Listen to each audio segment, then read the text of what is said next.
সকাল সকাল ঘরের টিফিন আর ভালো লাগে না, ওই জন্য আজ একটু বাইরের খাবার খেতে গেলাম। আহা, কি সে যে কি স্বাদ!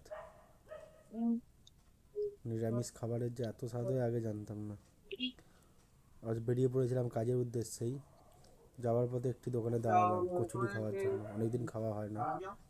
নিরামিষ কচুরি, কড়াইশুটির, মানে কি বলবো, পেঁয়াজ রসুন দিয়ে আমরা খেয়ে খেয়ে এমন অভ্যস্ত হয়ে গেছি, নিরামিষ খাবার শুনলেই যেন আমরা মনে হয় যেন স্বাদ হবে না।